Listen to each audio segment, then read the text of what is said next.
Ыдыс аяқтар да менікі. Тамақты қолдарыңа құйып ішесіңдер. Маған жақ.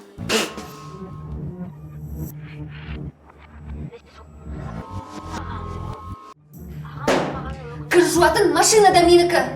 Кірді қолдарыңмен жуасыңдар. Не екенін білесің бе? Неге? Аға болмаған соң. Теледидар да менікі, өзімен бірге алып кетем. Пап, теледидар маманікі ма?